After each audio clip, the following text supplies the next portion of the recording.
bibisitahin natin si Kuya TJ mo at si Ate Kyla. Ayoko po, Tita Gemma.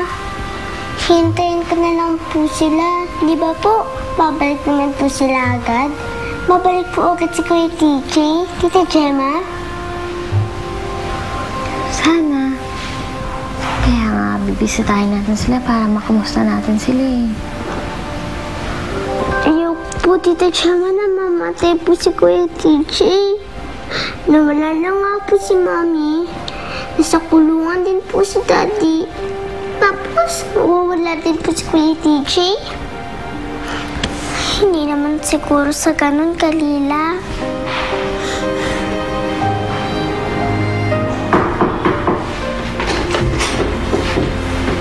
Gemma, halika, sandali.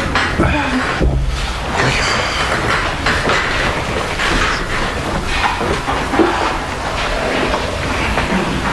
Wala na si TJ. Si Kyla, lumalabang pa hanggang ngayon.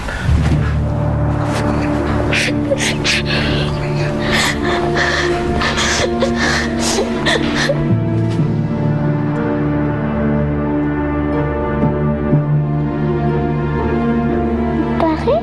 Jennifer, wala. Gusto lang kitang yakapin. Tsaka, Kalila, kahit anong mangyari, ito na lang ang isipin mo.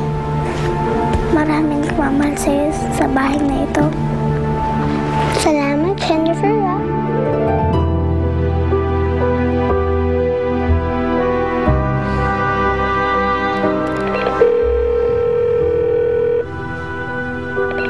Gago ka ba?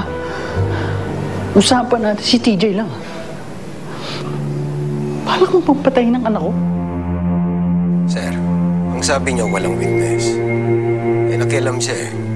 Tsaka hindi ko alam na Kapag may nangyari sa anak ko, ginawa ko lang iniutos niyo. Pag tumira ako, sigurado. Kaya nga ako ang kinuha niyo, di ba? Mamatay man ang anak niyo. Ginawa ko lang ang trabaho ko.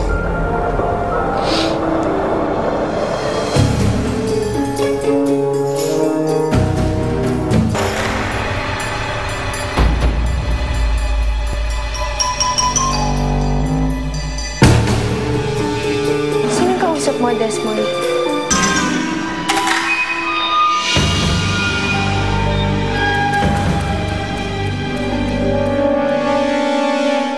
Kung pwede po sana, wag po muna natin tong sabihin kay Kalila. Yung pagkamatay ni TJ.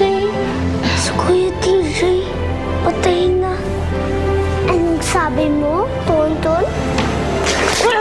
Sabihin mo sa akin na hindi ikaw may kagagawa nito! Sabihin mo! Kuya, wala na si TJ, Kuya. hindi totoo yan. Kuya, wala na. Tinira mo na nga yung anak ko eh. Maasa ka bang babayaran kita? Kung hindi, kayang-kaya kong lumapit sa lola niyo. Hindi! Si Desmond at saka si Claire ang nasa likod nito. Lang mo walang ganti. Pawalan niyo ako, sir! Yes. What are you saying, Kyla?